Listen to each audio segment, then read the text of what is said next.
जब मैं 8 साल का था, बड़ी माँ ने मुझे एक छोटा कछुआ दिया था, जिसे मैंने अपने हाथों से उसका खोल तोड़कर बर्बाद कर दिया था। उन सब ने मुझे ऐसे देखा जैसे मैं कोई राक्षस हूँ, और फिर उन्होंने पलटकर दूसरा बच्चा पैदा करने की तैयारी कर ली। छोटी उम्र में ही विद्रोही स्वभाव के कारण मैं सीधे घर छोड़कर चला गया। सौभाग्य से एक गुरुजी ने मुझे ढूंढ लिया और पहाड़ पर ले गए। उन्होंने मुझे न सिर्फ कुंगफू सिखाया और जीवन जीने के तरीके बताए, बल्कि मुझे पहाड़ से उतरकर फौज में भर्ती होने के लिए भी प्रेरित किया। आखिरकार मैं जियाओलोंग संगठन का एक सदस्य बन गया। यह जाना पूरे 15 साल के लिए था। 2 महीने पहले जब दुखद खबर आई कि बड़ी माँ एक सड़क दुर्घटना में चल बसी और पीछे छोड़ गई मेरी छोटी बहन को अकेली और बेसहारा, तो मेरा दिल टुकड़े टुकड़े हो गया। लेकिन मैं तुरंत सामने नहीं आ सका। आखिर मेरी लॉन्ग हून पहचान बेहद संवेदनशील थी। अचानक घर लौटना सिर्फ मेरी बहन के लिए मुसीबत लाता, इसलिए एक मिशन का मौका उठाकर मैं चुपके से निकला और एक नकली मौत की कहानी बनाकर सबको धोखे में रख दिया। जब मैं दोबारा उस जानी पहचानी पुरानी कोठी के दरवाजे पर खड़ा हुआ तो मन में अजीब सी उथल पुथल थी। तभी एक तेज हॉर्न की आवाज ने मेरा ध्यान तोड़ा। एक गुलाबी रंग की बड़ी सी कार अकड़ के साथ कोठी के दरवाजे पर रुकी। कार का दरवाजा खुला और एक लंबी छरहरी खूबसूरत लड़की उतरी। उसने मुझे ऊपर से नीचे तक देखा और भौं उठाते हुए बोली, तुम कौन हो? मेरे घर के दरवाजे पर क्यों खड़े हो? मैं एकदम होश में आया और यादें उमड़ पड़ी। आजमाइश करते हुए वह नाम लिया, तुम लीटोंग हो? वह साफ चौंक गई। उसकी आंखों में एक हल्की सी उलझन थी, जैसे वह मेरी यादें ढूंढने की कोशिश कर रही हो। उसकी यह प्रतिक्रिया देखकर मेरा दिल थोड़ा खिला। लीटोंग, मैं तुम्हारा बड़ा भाई ली चांगचिंग हूँ। लीटोंग की हैरानी सिर्फ एक पल टिकी, फिर उसकी आंखों में ठंडापन भर गया। अरे सच में तुम हो? 15 साल से गायब हो, अब वापस आए तो क्यों? लीटोंग, उस वक्त जो हुआ वो मेरी गलती थी। मैं अब वापस आया हूँ। क्या मुझे पहले दादाजी से मिलने दोगी? लीटोंग का चेहरा तुरंत बर्फ सा हो गया। तुम्हें अभी भी दादाजी का मुंह दिखाने की हिम्मत है? वो 1 महीने पहले चले गए। जिस दिन तुम गए थे उसी दिन से वो बीमार पड़ गए थे। इस बार चाचा चाची का हादसा हुआ तो वो उसी रात नहीं रह सके। मैं अविश्वास में आंखें फाड़े खड़ा रह गया। आंखें आंसुओं से भर आईं। यह कैसे हो गया? सब मेरी ही बेवकूफी का नतीजा था। जो दादाजी मुझसे सबसे ज्यादा प्यार करते थे, उनसे आखिरी बार मिलने का मौका भी मुझे नहीं मिला। लीटोंग के होंठों पर व्यंग्य भरी मुस्कान थी। अब बिल्ली के आंसू बहाने से क्या फायदा? इतने साल कहां थे? मैंने मन का दर्द दबाते हुए कहा, मुझे दूसरे चाचा चाची से मिलवाओ। लीटोंग ने सिर हिलाया। ठीक है, वैसे भी तुम आ ही गए हो तो सब हिसाब किताब यही निपटा लो। कोठी के अंदर घुसते ही एक अधेड़ उम्र की औरत ने भौहें चढ़ाकर मुझे देखा। तुम कौन हो? हमारी टोंग के बॉयफ्रेंड हो क्या? लीटोंग झुंझलाहट से बोली। माँ, बेकार बातें मत करो, ये बस घर का एक रिश्तेदार है। मैंने जज्बातों को काबू करके जितना हो सके शांति से कहा, दूसरे चाचा, दूसरी चाची, मैं चांगचिंग हूँ। मैं वापस आ गया। मेरी बात सुनते ही लियाओ और शेन चिंग के चेहरे के भाव पल भर में बदल गए। लियाओ की नजरें बर्फ की तरह ठंडी थी। तुम्हारी हिम्मत कैसे हुई वापस आने की? शेन चिंग नफरत से भरी निगाहों से देखते हुए सोफे पर धम से बैठ गई। दूसरे चाचा, माफ करना, उस वक्त मैं नासमझ था, घर छोड़कर भाग गया। मैंने आप सबका बहुत नुकसान किया। लियाओ ने सिर भी नहीं उठाया। मुझसे माफी मत मांगो, सबसे ज्यादा तुमने अपने माँ बाप का और दादाजी का नुकसान किया। शेन चिंग गुस्से से मुझे घूरते हुए बोली, ली चांगचिंग, मैं साफ कह देती हूँ, इस घर से तुम्हारा कोई लेना देना नहीं है। अगर घर की संपत्ति हड़पने आए हो तो यह सोच दिल से निकाल दो। दादाजी की वसीयत में तुम्हारे परिवार के लिए एक पैसा भी नहीं है। तभी मुझे समझ आया, इन सबको डर था कि मैं संपत्ति के लिए आया हूँ। दूसरे चाचा, दूसरी चाची, आप बेफिक्र रहिए, मैं पैसों के लिए नहीं आया, बस अपनी छोटी बहन की देखभाल करना चाहता हूँ। वो कहाँ है? शेन चिंग की आंखें इधर उधर घूमी। और कहाँ होगी? अनाथालय भेज दिया। क्या अनाथालय? मेरी सांस एकदम रुक सी गई। आप लोगों ने उसे वहां कैसे भेज दिया? शेन चिंग भड़क गई। तुम किस लहजे में बात कर रहे हो? तुम्हारे माँ बाप गए तो मीठी किसी के काम की नहीं रही। मैंने उसे अनाथालय भेजा, यह उसके भले के लिए था, और वहां से हमें कुछ पैसे भी मिले।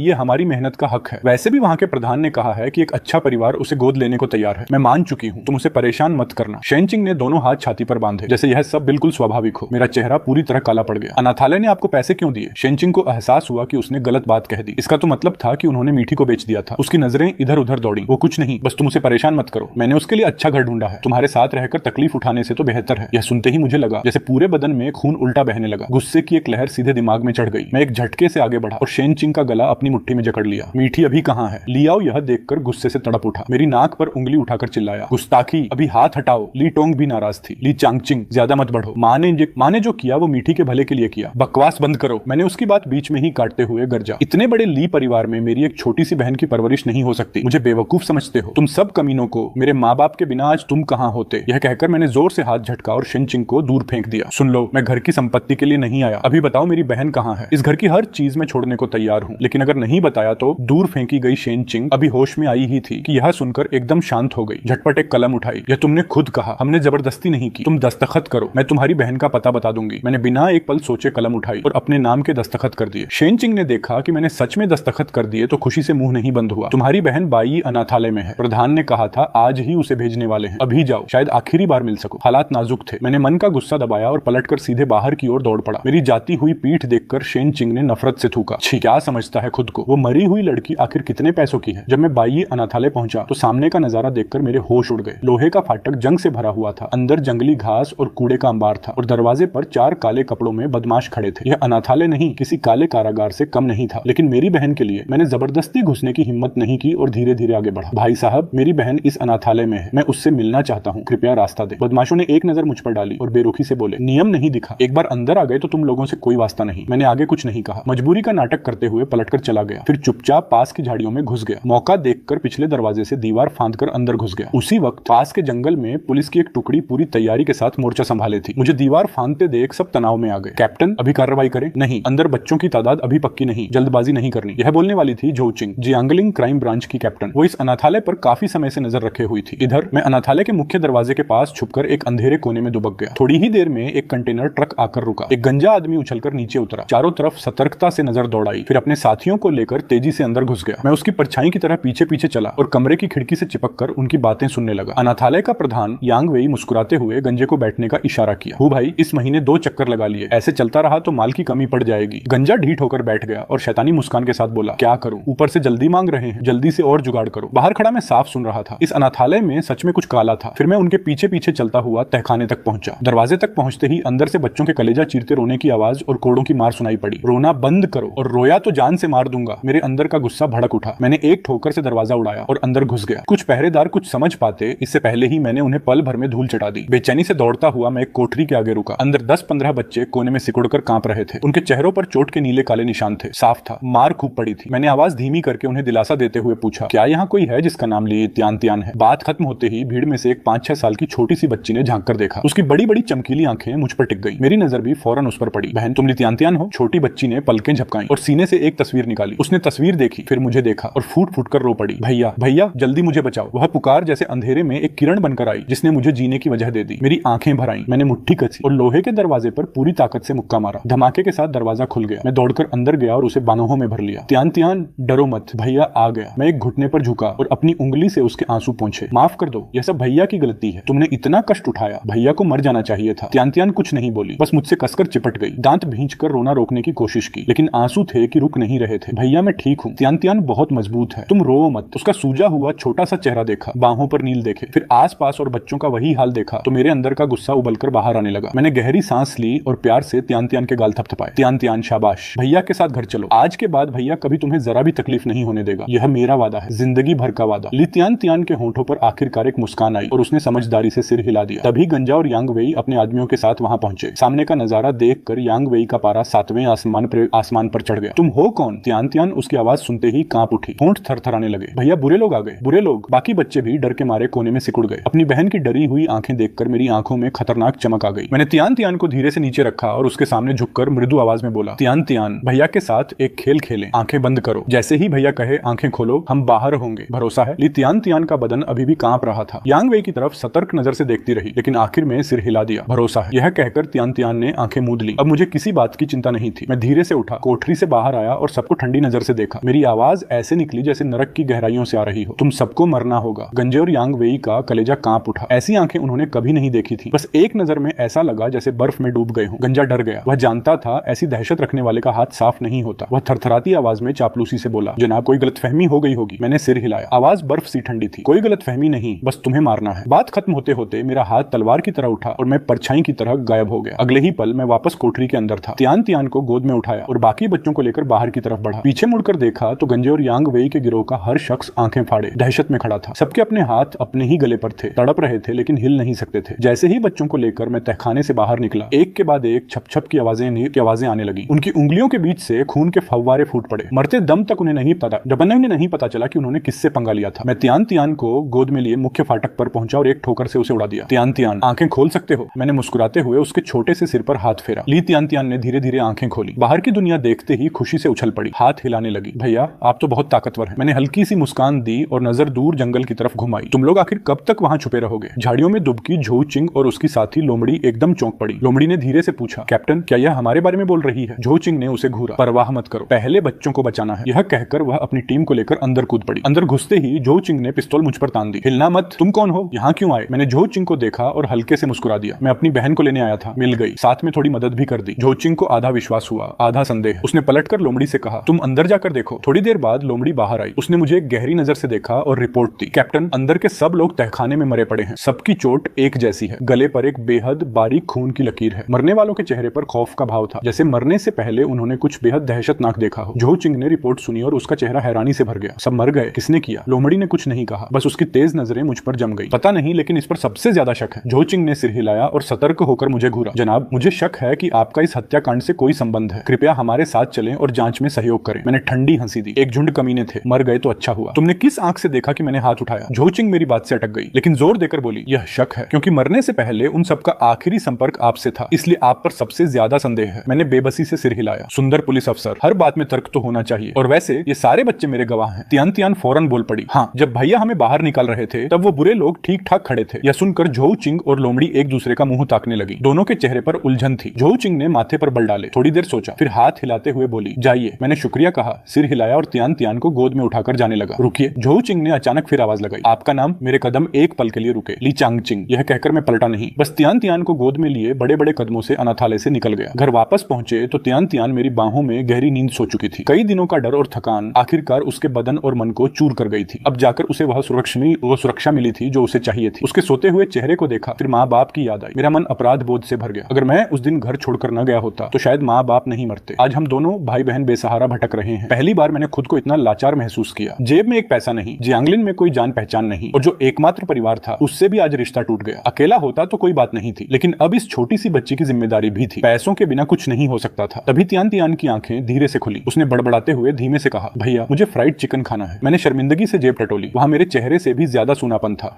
लेकिन यह मेरी बहन की मुझसे पहली फरमाइश थी। आज चाहे कुछ भी हो, भले ही मुझे मुंह छुपाना पड़े, मेरी बहन को खाना मिलेगा। चिकन की दुकान में घुसा, गहरी सांस ली और काउंटर पर पहुंचा। माफ करना, क्या बिना पैसे के एक चिकन लेग मिल सकता है? मैं यहाँ काम करके चुका दूंगा। दुकान की लड़की ने शक भरी नजरों से मुझे देखा। सॉरी जनाब, यहाँ उधार नहीं चलता। न खरीदना हो तो कृपया रास्ता दे। मैं कुछ और कहने वाला था, तभी पीछे से लाइन में खड़े लोग मुझ पर तंज कसने लगे। इतना बड़ा आदमी एक बर्गर भी नहीं खरीद सकता। खुद को शर्म नहीं, हम देखकर शर्माते हैं। है भी तो, साथ में बच्ची भी है, हाथ पैर सही है, कुछ भी काम करके कमा नहीं सकते? चारों तरफ की बातें सुनकर मेरा चेहरा जलने लगा। दुकानदार ने भी कुछ नहीं कहा। मैंने चुपचाप हट जाना ही ठीक समझा। मेरी परेशानी देखकर तियान तियान ने समझदारी से मेरा हाथ थामा और रुआसी आवाज में बोली, भैया मुझे नहीं खाना, हम घर चलते हैं। घर? मेरे होंठों पर एक कड़वी मुस्कान आ गई। हमारा घर कहाँ था भला? मजबूरी में तियान तियान को लेकर बाहर निकला। उसके पेट की गुड़गुड़ाहट सुनकर मन और भारी हो गया। किसे पता था कि दुनिया का पहला नंबर का कातिल, दाशिया का 5 सितारा जनरल जियाओलुआंग दस्ते का कैप्टन, आज एक बर्गर भी नहीं खरीद सकता। तभी दुकान से एक खूबसूरत शालीन महिला बाहर निकली। हाथ में फ्राइड चिकन का पैकेट था। उसने झुककर प्यार से कहा, छोटी बहना, दीदी तुम्हें चिकन खिलाए। भूख से आंखें चुंधियाई तियान ने शुक्रिया कहा और खुशी से ले लिया। मैं तुरंत उस महिला के पीछे गया ताकि संपर्क नंबर लेकर बाद में पैसे लौटा सकूं, लेकिन वह सतर्क होकर बोली, क्या चाहते हो? मैंने जल्दी से समझाया कि बस पैसे वापस करने के लिए नंबर चाहिए। वह हल्के से मुस्कुराई और हवा में एक बात उड़ा दी, जाने दो, मुझे बस छोटी सी बच्ची पर तरस आया। वैसे भी एक चिकन ही तो था। यह बात जैसे कांटे की तरह चुभ गई। मैं वहीं खड़ा रह गया। तियान तियान ने मासूमियत से कहा, भैया दीदी ने कितनी सच्ची बात कही। फिर उसने एक चिकन का टुकड़ा मेरी तरफ बढ़ाया। भैया तुम भी खाओ। मेरा दिल भर आया। आंसू रोकते हुए वह टुकड़ा लिया और मन में कसम खाई कि अपनी बहन को एक अच्छी जिंदगी दूंगा। उस रात मैं सोई हुई तियान तियान को पीठ पर लिए ठंडी बेंच पर रात काटी। अक्टूबर का जियांगलिन था। हवा हड्डियों तक चुभती थी। मैंने अपनी जैकेट उतारकर तियान तियान को अच्छी तरह लपेट दिया और खुद बांधें उघाड़कर सारी रात उसकी रखवाली करता रहा। अगले दिन तियान तियान आंखें मलते हुए उठी और मुझसे लिपटकर मासूमियत से पूछा, भैया हम घर क्यों नहीं गए? घर में तो ठंड नहीं होती। मेरे सीने में एक तीर सा लगा। अपराध बोध से भरा मन था, पर मैंने उसे गले लगाकर पक्का वादा किया, तियान तियान भैया एक गर्म और सुरक्षित घर जरूर देगा, लेकिन बातों से काम नहीं चलता। पैसे कमाने होंगे और जल्दी। पता चला कि जिनशू रियल एस्टेट में लोग चाहिए। मैं तुरंत तियान तियान को पीठ पर बिठाकर वहां पहुंचा। सुरक्षा चौकी के पास लगे भर्ती के नोटिस ने जैसे मेरे लिए ही लिखा था, प्रोफेशनल सिक्योरिटी गार्ड चाहिए, पूर्व सैनिकों को प्राथमिकता, बेसिक तनख्वाह 2000, साथ में फ्लैट बिक्री कमीशन। मेरे मन में उम्मीद की लौ जली। मैं तुरंत सेल्स डिपार्टमेंट में घुसा। एक सेल्समैन उत्साह से आगे बढ़ा, लेकिन जैसे ही पता चला कि मैं गार्ड की नौकरी के लिए आया हूँ, उसके चेहरे की मुस्कान फौरन गायब हो गई। उसने अंदर की तरफ बेरुखी से चिल्लाया, चेन कैप्टन, गार्ड की नौकरी के लिए कोई आया है? यह कहकर वह हाई हील बजाता हुआ पलटकर चला गया। मैं तियान तियान को पीठ पर लिए हॉल में अजीब सा खड़ा रहा। काफी देर इंतजार करने के बाद एक हाथ वाला शख्स सिक्योरिटी यूनिफॉर्म में आया। उसने मुझे ऊपर से नीचे देखा। आंखों में हल्की सी संतुष्टि थी। तुम अर्जी देने आए हो? मैंने शिष्टाचार से जवाब दिया। तभी उसकी नजर मेरी पीठ पर तियान तियान पर पड़ी। चेहरे पर नाराजगी आई। ये मेरी बहन है, कोई देखने वाला नहीं है, लेकिन मैं वादा करता हूँ काम पर कोई असर नहीं होगा। अंकल मैं बहुत अच्छी बच्ची हूँ। तियान तियान ने भी जल्दी से वादा किया। चेन कैप्टन ने मुश्किल से सिर हिलाया। फिर उसने मुझे सबके सामने सैन्य मुद्रा में खड़े होकर कदम ताल करने के लिए कहा। इस नौकरी के लिए मैंने तियान तियान को नीचे रखा और उस बड़े हॉल में एक जोकर की तरह एक एक कदम एकदम सटीक कदम ताल करने लगा। सेल्स की लड़कियों का ठहाका मेरे कानों में चुभ रहा था। नया गार्ड तो मजेदार है, छोड़ो यार, इतना गरीब की गार्ड बनना पड़ रहा है। हैंडसम होने से क्या फायदा? सुनकर गुस्सा भी आया, शर्म भी, जी चाहा जमीन में समा जाऊं, लेकिन नौकरी के लिए मुझे यह भी झेलना था। तभी तियान तियान की तालियों की साफ आवाज आई, भैया बहुत अच्छे हैं। चेन कैप्टन ने आखिरकार सिर हिला दिया। उसी वक्त मुझे गार्ड की वर्दी पहनाकर ड्यूटी पर लगा दिया गया। मेरा काम था कि जब भी कोई ग्राहक आए कदम ताल करते हुए दरवाजा खोलूं। अगर कोई गाड़ी में आए तो सैन्य सलाम करूं। बस वहीं सिक्योरिटी पोस्ट के पास खड़े खड़े पहले दिन का काम शुरू हो गया। पूरे दोपहर तक, दोपहर 1 बजे से पहले राहत नहीं मिली। मैं भूखी तियान तियान को लेकर लेकर कैंटीन की तरफ दौड़ा, लेकिन वहां बस जूठन बची थी, कोई परवाह नहीं की। टिफिन बॉक्स में जो बचा खुचा था वो सब भर लिया। तियान तियान को खाते देखा तो सीना भारी हो गया। पास में एक साथी गार्ड लिन शियांगवांग भी आ गया। यार तू भी मुसीबत में है क्या? उसने पूछा। घर कहाँ है? मुझे कहना पड़ा कि घर नहीं है, तनख्वाह मिलने पर कमरा किराए पर लूंगा। तभी तियान तियान खाते खाते बोली, हाँ कल रात भैया और मैं सड़क पर सोए थे। लिन शियांगवांग की आंखें फटी की फटी रह गई। उसे भरोसा नहीं हुआ। भाई मैं सच कह रहा हूँ, बड़े हों तो सड़क पर सोना ठीक है, लेकिन बच्ची इतनी छोटी है, बीमार पड़ी तो और खर्चा। फिर अचानक उसका लहजा बदला। मेरे पास एक खाली कमरा है, मेरी बहन का है, वो रात को घर नहीं आती, तुम तियान तियान को वहां ले जाओ। मैं इस मुश्किल का हल ढूंढ ही रहा था, लेकिन किसी को परेशान नहीं करना चाहता था। वो बोला, हम जैसे नीचे के लोग एक दूसरे का काम नहीं आएंगे तो कौन आएगा? मन से आभार उमड़ा। पहले ही दिन ऐसा दिलदार साथी मिला और मेरी बड़ी समस्या हल हो गई। काम खत्म होने के बाद लिन शियांगवांग ने रास्ते में सब्जी खरीदी, साथ ही मेरे और तियान तियान के लिए नहाने धोने का सामान और कपड़े भी लिए। मैं इतना भावुक हो गया कि कुछ कह नहीं सका। वो हमें एक पुरानी रिहायशी इमारत के सामने ले गया। ताली निकाली, दरवाजा खोलने ही वाला था कि दरवाजा अंदर से खुल गया। जेके स्कर्ट पहने एक खूबसूरत सी लड़की मुस्कुराती हुई दरवाजे पर खड़ी थी। भैया दोस्त आए हैं, लिन शियांगवांग ने परिचय कराया। मेरी बहन लिन दान दान, आमतौर पर घर नहीं आती, आज न जाने कौन सी हवा ले आई। लिन दान दान ने गर्मजोशी से सबका स्वागत किया और बोली कि वो जल्दी निकलेगी, हम बेझिझक रहे। लेकिन लिन शियांगवांग के रसोई में जाने के बाद माहौल अजीब हो गया। लिन दान दान भी उसके पीछे चली गई। उनकी बातें मुझे धुंधली सी सुनाई पड़ रही थी। भैया ये तुम्हारे नए दोस्त हैं, अच्छे दिखते हैं। हाँ बेचारे हैं, माँ बाप नहीं, घर नहीं। लिन शियांगवांग ने एक सांस ली, फिर उससे पूछा कि आज कैसे घर आई? बस भैया को देखने आई, थोड़ी देर में काम पर जाना है। लिन दान दान ने शरारत से जीभ निकाली। लिन शियांगवांग का लहजा एकदम बदल गया। पढ़ाई करने को कहा था, नहीं मानी, उस जगह काम करने जाती हो, एक दिन पछताओगी। लिन दान दान मनुहार से बोली, बस तुम्हारी थोड़ी मदद करना चाहती थी ना भैया, मैं थक थक कर मर जाऊं, तब भी तुम्हें बार में काम करते नहीं देखना। उस जगह क्या मिलेगा? भैया बहुत बोर हो, हर बार घर आओ तो यही शुरू कर देते हो। पढ़ाई छोड़ी नहीं होती तो चाहे मैं कितना भी थकूं खुश रहता। जा नौकरी बदल वरना वापस पढ़ने जा। लिन दान दान झुंझलाहट से उफ करती हुई बाहर आई और सोफे पर धम से बैठ गई। मैंने यह देखकर धीरे से कहा, तुम्हारे भैया तुम्हारी भलाई चाहते हैं। वो फूल कर बोली, पता है, लेकिन इतना बोलते हैं ना, मैं कोई बच्ची नहीं हूँ। माहौल बर्फ सा हो गया। तब लिन दान दान की नजर तियान तियान पर पड़ी। छोटी बहना कितने साल की हो? मैं 6 साल की हूँ। दीदी आप कितने साल की हैं? दीदी 18 साल की है। दीदी आप बहुत सुंदर हैं। इन सीधी सादी बातों ने दोनों के बीच का फासला पल भर में मिटा दिया। दोनों खिलखिलाती हुई बतियाने लगी। थोड़ी देर में लिन शियांगवांग 3 सब्जियां और 1 बोतल बियर लेकर बाहर आया। यार एक पैग लो। खाने की मेज पर उसने कंपनी के अंदर की बातें बताई। तब मुझे पता चला कि सिक्योरिटी कैप्टन चेन हुई, सेल्स मैनेजर चेन होंगे का सगा भाई था। पूरी गार्ड टीम सिफारिशियों से भरी थी। अकेला लिन शियांगवांग था जिसने फौज में काम किया था और बाहर पहरा देता था। थक थक कर इस्तीफा देने की नौबत आ गई थी। उसने एक घूंट बियर पी और अचानक पूछा, देखने से लगता है तुमने भी फौज में काम किया है, रिटायर क्यों हुए? मैंने बेबसी से मुस्कुराया। माँ बाप नहीं रहे, बहन को देखने वाला कोई नहीं था। कहाँ था तेरा यूनिट? मैंने शान से जवाब दिया, उत्तरी सरहद। लिन शियांगवांग ने एक लंबी सांस ली। मैं भी वहीं था, 5 साल नौकरी की, वापस आया तो समाज से एकदम कट गया। या तो मजदूरी करो या गार्ड बनो। यह कहते हुए उसने बहन लिन दान दान की तरफ देखा। पढ़ाई कम की, यही नतीजा है। लिन दान दान ने तुरंत आंखें तरेरी। पियो अपनी बियर, मुझे क्यों घूर रहे हो? और तियान तियान को एक टुकड़ा मांस दे दिया। उसकी परवाह छोड़ दी। तभी लिन शियांगवांग ने आवाज धीमी करके रहस्यमय तरीके से पूछा, यार जानते हो हमारे जिनशु ग्रुप के मालिक का नाम क्या है? मैंने सिर हिला दिया। वो उत्साह से बोला, हमारे मालिक एक दबंग औरत है, सिर्फ 23 साल की उम्र और जियांगलिन की पहली नंबर की सुंदरी। और बस यही नहीं, वो जियांगलिन के मुंह परिवार की बेटी भी है। 18 साल में ग्रेजुएशन, 20 साल में पीएचडी। वापस आई और सिर्फ 3 साल में कंपनी को जियांगलिन की टॉप 10 में पहुंचा दिया। एकदम परफेक्ट। लिन दान दान ने बेरहमी से टोका, भैया अगले जन्म में भी तुम्हारे नसीब में नहीं। लिन शियांगवांग ने उसे एक नजर दी और कड़वाहट से हंसा। हमारी औकात में कौन आएगा भला? फिर उसकी नजर मेरी तरफ घूमी, आंखों में चमक थी। लेकिन यार तू हैंडसम है, हो सकता है कभी मुंह वांचिन की नजर तुझ पर पड़ जाए। मैं थोड़ा चौंका। मुंह वांचिन कौन? हमारी मालकिन, जियांगलिन की पहली नंबर की सुंदरी। लिन शियांगवांग उछलकर बोला। मैंने बेबसी से मुस्कुराते हुए बियर का गिलास उठाया और एक ही घूंट में खाली कर दिया। रहने दो, मुझे अपनी औकात पता है। खाने के बाद लिन दान दान ने अपने बैग से 10,000 रुपए निकाले और लिन शियांगवांग के सामने थपाक से रख दिए। भैया लो। लिन शियांगवांग एकदम अवाक रह गया। इतने पैसे कहां से आए? कमाए हैं। लिन दान दान ने पैसे मेज पर रखे। निश्चिंत रहो, जिस्म बेचकर नहीं कमाए, रखो इन्हें, बीवी लाने के काम आएंगे। लिन खानदान की नस्ल नहीं टूटनी चाहिए। यह सुनते ही लिन शियांगवांग का चेहरा लाल हो गया। धरती में समाने की इच्छा हुई। वो जानता था बहन ने पढ़ाई छोड़कर उसके लिए पैसे कमाए थे, लेकिन लिन दान दान ने पैसे रखे और बिना पलटे चली गई। पैसों के उस बंडल को देखते हुए लिन शियांगवांग खुद को कोसने लगा। सब मेरी ही कमजोरी का नतीजा है। मैं उसे दिलासा देने जाने ही वाला था कि लिन दान दान वापस आ गई। हाथ में नाश्ते का एक बड़ा सा थैला था। तियान तियान बहना, दीदी के पास देने को कुछ खास नहीं है, ये पहली मुलाकात का तोहफा है। उसने सामान रखा, मुस्कुराते हुए तियान तियान के सिर पर हाथ फेरा और मेरे शुक्रिया कहने से पहले ही पलटकर चली गई। इस बार सच में काम पर। मन में कृतज्ञता भर आई और इस तरह हम दोनों लिन शियांगवांग के यहाँ रहने लगे। देखते देखते 1 हफ्ता गुजर गया। जिंदगी कुछ ठीक ठाक होने लगी थी, लेकिन यह चैन ज्यादा टिका नहीं। उस दिन मैं हमेशा की तरह पहरे पर था। अचानक बाहर से 10-15 रौबदार आदमी आते दिखे। मैं तुरंत आगे बढ़ा और एकदम सैन्य अंदाज में बोला, नमस्कार, क्या आप मकान देखने आए हैं? तेरी माँ की, हट यहाँ से, हम मकान वापस करने आए हैं। अगले आदमी ने मुझ पर चिल्लाते हुए गंदी गंदी गालियां बकी। मेरी मुट्ठियां कसने लगी। जैसे ही मैं कुछ करने को हुआ, लिन शियांगवांग ने मेरी कलाई थाम ली। यार रहने दे। वो मेरे आगे आ गया और मुस्कुराते हुए बोला, भाइयों बात करके सुलझाते हैं। कुत्ते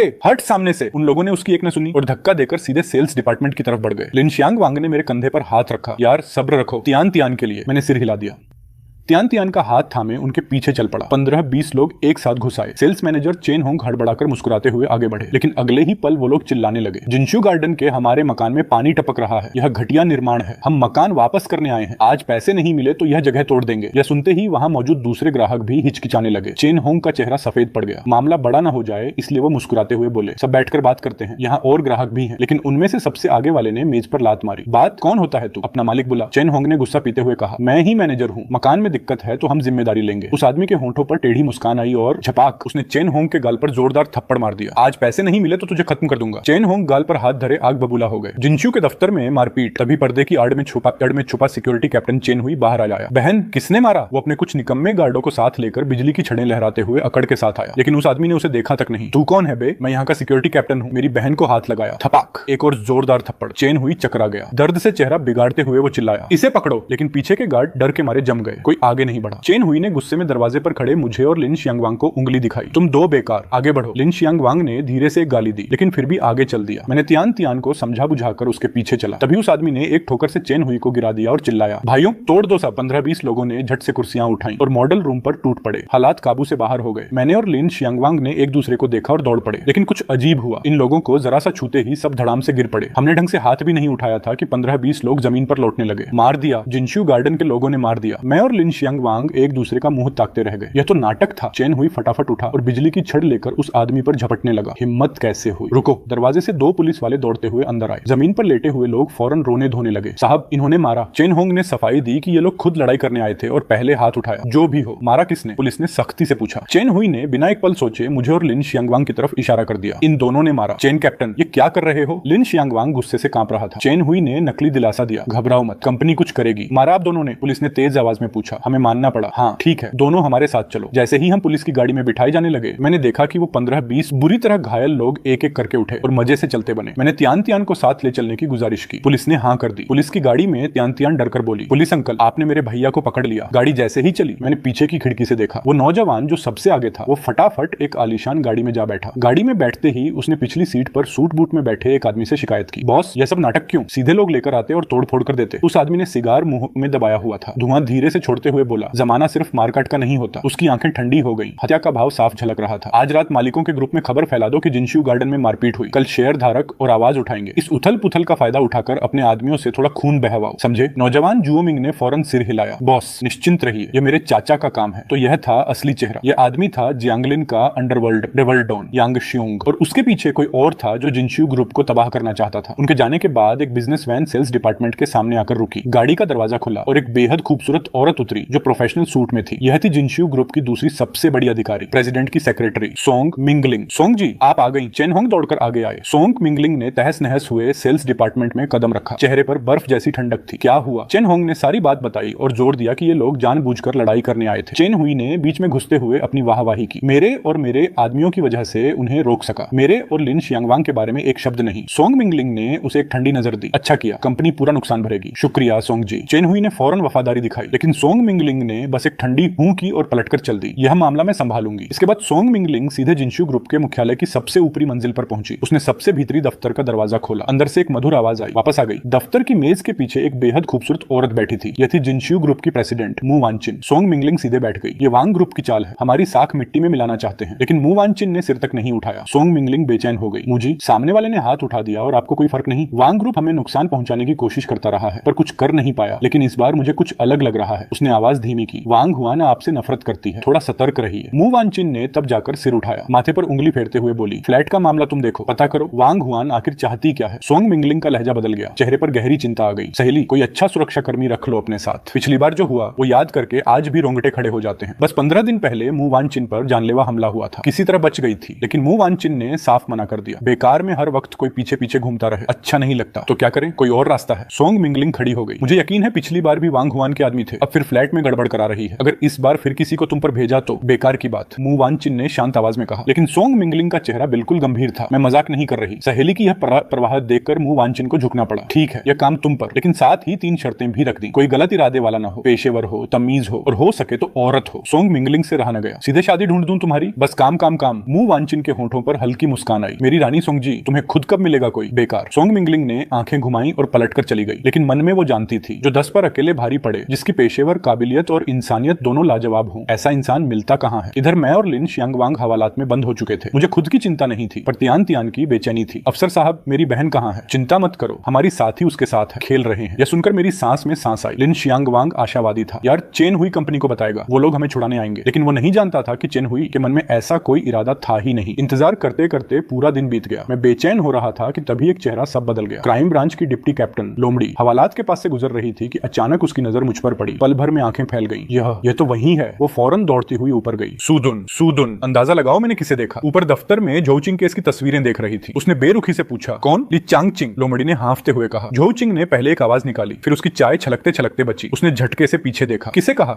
बाई ही अनाथालय वाला रहस्यमय इंसान। वो आज वहां की सफलता का असली कारण था। वो कहाँ है? नीचे हवालात में बंद है। क्या? झोउचिंग उछल पड़ी। क्या किया उसने? जब पता चला कि मैं एक रियल एस्टेट दफ्तर की झड़प में पकड़ा गया हूँ, वो तुरंत नीचे आई। उसने हॉल में एक प्यारी सी आकृति देखी। झोउचिंग मुस्कुराते हुए झुकी। छोटी बहना, नमस्ते। तियान तियान चॉकलेट खा रही थी। उसने बड़ी बड़ी आंखें घुमाई। अरे पुलिस दीदी, मैंने तो आपको एक बार देखा था। झोउचिंग हंसी। छोटी बहना, बड़ी याददाश्त है। लेकिन अगले ही पल तियान तियान ने मुंह फुलाया। पुलिस दीदी, क्या आपने फिर से मेरे भैया को पकड़ा? वो तो अच्छे इंसान है। झोउचिंग ने तियान तियान के सिर पर हाथ फेरा। तुम्हारे भैया भले इंसान है, दीदी अभी उन्हें छोड़ देती है। ठीक है? सच में? तियान तियान ने भोलेपन से पूछा। बिल्कुल, लेकिन पहले दीदी के कुछ सवालों का जवाब देना होगा। तियान तियान ने खूब जोर जोर से सिर हिलाया जैसे डमरू हो। तुम्हारे भैया पहले क्या करते थे? तियान तियान ने सिर हिला दिया। पता नहीं। झोउचिंग रुक गई। हार न मानते हुए आगे पूछा। लेकिन तियान तियान ने गंभीरता से कहा, मैंने भैया को कभी नहीं देखा था। माँ कहती थी भैया 10 साल की उम्र में घर छोड़ गए। घर आए तो बस मुझे बचाने। 10 साल की उम्र में घर छोड़ गए। झोउचिंग के मन में एक तूफान उठा। उसने फैसला किया, चलो भैया के पास ले चलती हूँ। झोउचिंग सीधे हवालात में आई और मेरे सामने दरवाजा खोल दिया। भैया, मेरी नजरें सिर्फ तियान तियान पर थी। मैंने उसे उठा लिया। फिर झोउचिंग को पहचाना। झोउचिंग मुस्कुराते हुए मुझे देख रही थी। आंखों में जिज्ञासा भरी थी। ली चांगचिंग। फिर मिले। मैंने शांति से सिर हिलाया, शुक्रिया कहा और तियान तियान को लेकर पलट गया। लिन शियांगवांग भी उलझन में पीछे चला। बाहर थाने के आंगन में पहुंचे ही थे कि पीछे से झोउचिंग की आवाज आई। मैंने भला किया और बस एक शुक्रिया। मैं थोड़ा रुका। खूबसूरत पुलिस अफसर, और क्या चाहती हैं? खाना तो नहीं खिलाना? झोउचिंग ने आंखें सिकोड़ते हुए मुस्कुराया। यह तो अच्छा सुझाव है। मेरे मुंह का कोना फड़का। किसी और दिन, अभी जेब खाली है, मैं खिलाऊंगी। झोउचिंग ने पीछे से चिल्लाया। बहुत देर हो गई, किसी और बार। यह कहकर मैं बिना पलटे चल दिया। बदतमीज। झोउचिंग मेरी जाती हुई पीठ देखकर गुस्से से पांव पटकती रही। जिंदगी में पहली बार उसने किसी मर्द को खाने पर बुलाया था और इस बेशर्म ने साफ मना कर दिया। मैं और लिन शियांगवांग घर पहुंचे तो रात के 9 बज चुके थे। सोई हुई तियान तियान को सुलाकर मेज पर आए। वहां सिर्फ 2 कप नूडल रखे थे। लिन शियांगवांग ने एक सांस ली। यार कुछ खा लो। मैंने सिर हिला दिया। सोफे पर बैठा तो मन में झोउचिंग की वो तेज नजरें घूमने लगी। यह औरत बहुत चालाक है, इससे दूरी बनाकर रखनी होगी। तभी लिन शियांगवांग ने उत्सुकता से पूछा, यार उस पुलिस वाली को जानते हो? जानना कहां, एक बार देखा था। मैंने सीधे जवाब दिया। लिन शियांगवांग ने सिर हिलाया। तो आज उसी की वजह से बच गए, वरना चेन हुई उस कमीने ने तो हमें भुला ही दिया था। मैंने सिर हिलाया। 2000 महीने के लिए यह सब सच में नहीं पड़ता। कौन सोचता था कि जियाओलोंग दस्ते का कैप्टन एक दिन हवालात की रोटी खाएगा। तभी लिन शियांगवांग का फोन बज उठा। वांग भाई जल्दी आओ, दान दान को बचाओ। फोन पर एक घबराई हुई आवाज थी, फिर गालियां और शोर। लिन शियांगवांग का चेहरा एकदम उतर गया। उसने फोन काटा और उठकर दरवाजे की तरफ दौड़ा। दान दान मुसीबत में है। मैं भला कैसे चुप बैठता। दरवाजा बंद करके मैं एक छलांग में नीचे पहुंचा और लिन शियांगवांग की रुकवाई हुई टैक्सी में बैठ गया। यार मैं भी चलता हूँ। लिन शियांगवांग ने एक पल झिझका। तियान तियान अकेली है, गहरी नींद सो रही है। दान दान पहले जरूरी है। मैंने उसके कंधे पर हाथ रखा। भाई हो तो बेकार बातें मत करो। टैक्सी सरपट दौड़ी। हम सीधे जिंघाओ बार की तरफ बढ़े। वहाँ रंगीन रोशनियां थी, आलीशान गाड़ियां खड़ी थी। बार के सबसे अंधेरे कोने में कुछ गुंडे एक सोफे के इर्द गिर्द घेरा डाले खड़े थे। बीच में एक पीले बालों वाला अपने दोनों तरफ एक एक लड़की को बाहों में दबाए था। उनमें से एक लिन शियांगवांग की बहन लिन दान दान थी। उसका गाल सूजा हुआ था, बाल बिखरे थे, कपड़े फटे हुए थे। वो पीले बालों वाले के नीचे दबने ही वाली थी। दान दान, ये सती सावित्री का नाटक बंद करो। पीले बालों वाले ने उसके बाल मुट्ठी में जकड़े और जोर से खींचा। मुझे खुश कर दो, बाद में तुम्हारी हिफाजत करूंगा। नहीं पांचवें भाई, मुझे छोड़ दो। दान दान पूरी ताकत से छटपटाई, लेकिन जितना वो लड़ती उसकी पकड़ उतनी मजबूत होती जाती। तू तो बस एक तवायफ है। दान दान की सहेली झांग मेंग यह देखकर आगे बढ़ी। पांचवें भाई हमें जाने दो। थपाक। पीले बालों वाले ने उसके मुंह पर थप्पड़ मारा। इस कमीनी का हिसाब बाद में, पहले इसे निपटा लूं। आसपास खड़े उसके गुंडे उत्साह से चिल्लाए, पांचवें भाई अपना मन भर लो, फिर हमें भी मौका देना। हाँ हाँ जितना चाहो। पीले बालों वाला फूला नहीं समाया। जब उसने देखा कि दान दान ने होंठ कस लिए हैं तो उसका खून खौल उठा। उसने उसके बाल पकड़कर पीछे को झटका दिया। थपाक थपाक थपाक, एक के बाद एक एक थप्पड़। दर्द इतना तेज था कि दान दान हिल भी न सकी। विश्वास नहीं करती, इन सबसे तेरे सामने नचवाऊंगा। वो चिल्लाया और दान दान के बाल पकड़कर उसका सिर सामने की मेज पर दे मारा। धड़ाम। शीशे के गिलास टूट गए। दान दान के माथे से खून बह निकला, लेकिन उस जानवर को तब भी चैन नहीं था। उसने उसे मेज पर दबाया और उसकी पीठ के कपड़े नोच डाले। नहीं, झांग मेंग सब कुछ भूलकर उस पर टूट पड़ी, लेकिन उस जानवर ने पलटकर शराब की बोतल उठाई और झांग मेंग के सिर पर दे मारी। इसे उठाओ। उसने गिरी हुई झांग मेंग की तरफ इशारा करते हुए अपने गुंडों पर चिल्लाया। वो भेड़िए उस पर टूट पड़े। तभी मैं और लिन शियांगवांग वहां पहुंचे। बेबसी और दर्द से भरी चीखें सुनकर लिन शियांगवांग ने पल भर में जगह पहचान ली। जो नजारा सामने था उसे देखकर वो आग बबूला हो गया। हरामी! लिन शियांगवांग ने गुस्से में एक जोरदार घूंसा मारा। पीले बालों वाला सोफे पर जा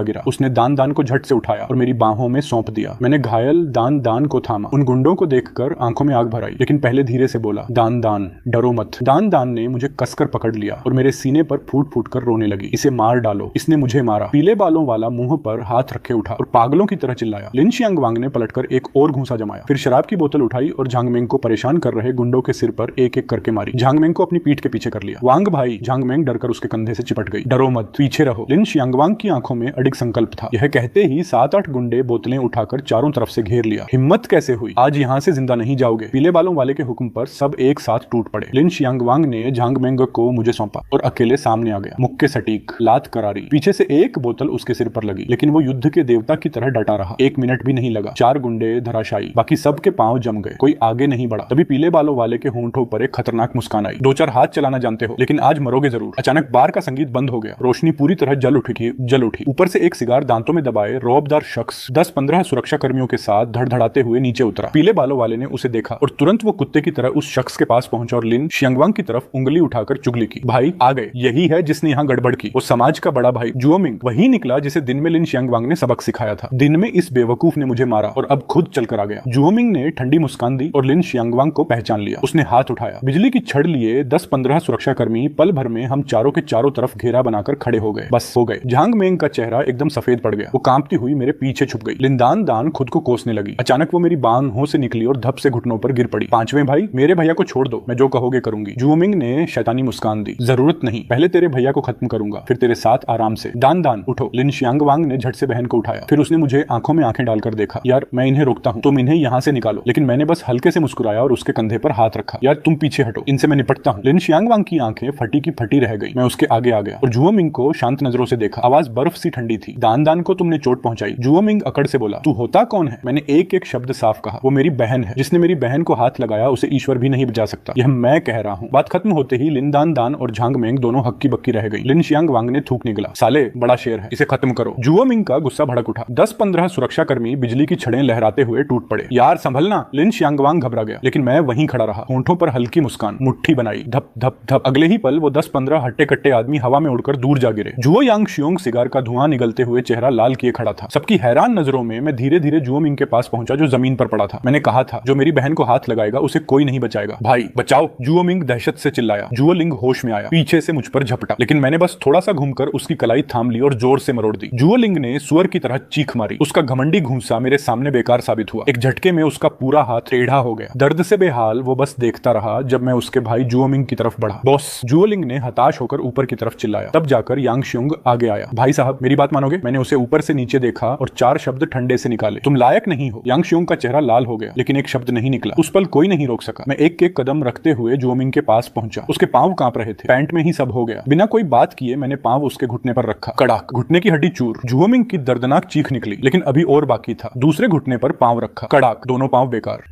मैं आगे बढ़ने ही वाला था कि बाहर से 3 पुलिस की गाड़ियां सायरन बजाती हुई आईं। आगे थी पोनीटेल वाली खूबसूरत पुलिस अफसर जोचिंग, लेकिन मैं रुका नहीं। सबके सामने पांव उठाया और जुओमिंग की हथेली पर दे मारा। कड़ाक! 5 उंगलियां एक साथ टूट गईं। पूरा बार एक साथ सांस रोककर रह गया। यांग शियोंग की आत्मा कांप गई। जुओमिंग की चीखने की भी ताकत नहीं बची थी। मैं उसके ऊपर झुका, काम तमाम करने ही वाला था। रुको! जोचिंग भीतर आई, पिस्तौल सीधे मुझ पर तानी। पागल हो गए? रुको! मैंने उसे देखा और मन में सोचा यह पीछा नहीं छोड़ती। भैया मेरे लिए किसी को मत मारो। लीन दान दान रोते हुए दौड़कर आई और मुझे पकड़ लिया। मैंने तब जाकर खुद को रोका, लेकिन अगले पल जोचिंग ने ठंडी हथकड़ी निकाली। ये सब तुमने किया। तुम पर जानबूझकर चोट पहुंचाने का शक है। मैं तुम्हें गिरफ्तार करती हूँ। अफसर! लिंदान दान बौखला गई। इसने मुझ पर हाथ डालने की कोशिश की थी। मेरे भैया ने बचाया। लिन शियांगवांग ने भी गवाही दी। बिल्कुल सही, मेरे दोस्त ने सिर्फ बचाव किया। लेकिन जोचिंग ने जमीन पर पड़े जुओमिंग को एक गहरी नजर से देखा और हाथ उठाया। ऐसा है तो इन सबको भी साथ ले चलो। जुओलिंग का पारा 7वें आसमान पर चढ़ गया। टूटे हाथ को पकड़े चिल्लाया। अफसर गलती हो रही है। मेरे भाई को अपाहिज कर दिया और गिरफ्तार हम हो रहे हैं। जोचिंग ने शांति से जवाब दिया। तुम सब पर मारपीट का शक है। मुझे शक है यह गिरोहबंदी है। सब चलो। उसके हुक्म पर हम सभी को पकड़ लिया गया। पुलिस की गाड़ी में बैठाए जाने तक मुझे समझ आया कि जोचिंग ने सबको एक साथ पकड़कर मामला उलझा दिया था। लिन शियांगवांग गाड़ी के बाहर बेचैनी से उछल रहा था। मैंने शांत आवाज में उसे घर जाने को कहा, लेकिन अगला पल मेरे लिए अजीब था। जोचिंग ने न सिर्फ मुझे हथकड़ी नहीं लगाई बल्कि कहा कि मुझे अफसर नहीं सीधे झोचिंग बुलाऊं। फिर पुराने दोस्त की तरह डांटने लगी कि झगड़ों में क्यों पड़ता हूं, त्यान के बारे में सोचूं। मन में उलझन हुई, ये औरत चाहती क्या है। जैसे ही मैंने यह पूछा, उसने लापरवाही से कहा कि वो यह मामला सुलझा देगी। ये सब गुंडे हैं, तुम्हारा काम बचाव का था, बयान दो और जा सकते हो। मेरे मन में आया कि कहीं से मुझसे प्यार तो नहीं हो गया। जवाब आया बस एक शब्द में, छी। उसी वक्त जिसकी धुनाई हुई थी वो यांगशुंग गुस्से से पागल हो रहा था। उसने कसम खाई कि मुझे ढूंढकर बदला लेगा। देखते देखते मैं फिर थाने में था, पूछताछ की कुर्सी पर। जोचिंग ने बाकी सबको बाहर भेज दिया और खुद पूछताछ करने लगी। मैंने सारी घटना बता दी। बयान लिखकर वो अचानक मुस्कुराई, काफी मारपीट करते हो, अकेले इतनों को धूल चटा दी, कहीं सीखा है? फौज में था, मैंने माना। लेकिन अगले ही पल उसका लहजा एकदम ठंडा हो गया। अनाथालय में जो दर्जनों लोग मरे वो भी तुमने किए। मैंने भौं चढ़ाई। उस मामले का आज से कोई लेना देना नहीं। मैं जवाब देने ही वाला था कि जोचिंग अचानक पास आई और आवाज धीमी की, मैंने जांच की, शक सबसे ज्यादा तुम पर है, लेकिन फिक्र मत करो, सबूत हो तब भी उस मामले में तुम्हें परेशान नहीं करूंगी। वो केस बंद हो चुका है। मैं सन्न रह गया। एक पुलिस अफसर मुझसे ऐसी बात कर रही है। मैंने उसे चेताया कि यह रवैया ठीक नहीं। उसने सिर हिलाया और माना कि उसकी जिज्ञासा बहुत ज्यादा है। फिर उसने एक असली बम फोड़ा। मैंने तुम्हारी फाइल देखी, पूरी तरह खाली है। जानते हो देश के हर नागरिक का रिकॉर्ड सिस्टम में होता है, सिर्फ तुम्हारा क्यों नहीं है? मैं कुछ बोलता इससे पहले ही जोचिंग ने 3 संभावनाएं गिना दी। पहली, ये इंसान मरा हुआ दर्ज है। दूसरी, ये फौज का खास बंदा है जिसकी फाइल गोपनीय है। तीसरी, फाइल खुफिया एजेंसी ने उठा ली। उसने मुझे घूरते हुए पूछा, तुम किस वाले हो? मैं हंसी रोक नहीं सका। मन में बोला, न फौज वाला न खुफिया एजेंसी वाला, दाशिया का सबसे रहस्यमय जियाओलोंग दस्ता। वहां हर इंसान की फाइल देश का सबसे बड़ा राज होती है। लेकिन उससे बस उल्टा पूछा, तुम्हें क्या लगता है? जोचिंग ने सोचा, फिर मुस्कुरा दी। दस्तखत करो, जा सकते हो। मैं हैरान रह गया। बस इतना? उसने हथकड़ी खोली और ठंडे लहजे में फेंका, दोबारा मत आना, यह अनाथालय वाले एहसान का बदला है। यह कहकर बिना पलटे चली गई। मैं वहां अकेला खड़ा उलझन में था। पीछे से उसकी साथी लोमड़ी दौड़ती हुई आई। कैप्टन ने सच में छोड़ दिया? जोचिंग ने मेरा बयान उसके मुंह पर फेंका। इसे बचाव का मामला लिखो और उन जुओ मिंग वालों को उनकी किस्मत पर छोड़ दो। लोमड़ी उसकी जाति पीठ देखती रही और माथा खुजाया। कैप्टन को उस लड़के से कुछ हो तो नहीं गया? उधर मैं घर पहुंचा ही था कि दरवाजा झट से खुल गया। भैया आ गए। लिन दान सीधे मुझसे लिपट गई और फूट फूट कर रोने लगी। मैंने उसकी पीठ थपथपाई। मन में गर्माहट आई। लेकिन अगले ही पल लिन शियांगवांग धम से घुटनों पर आ गया। उसने गंभीर नजरों से मुझे देखा। यार आज के बाद तुम मेरे सगे भाई हो, यह जान तुम्हारे नाम।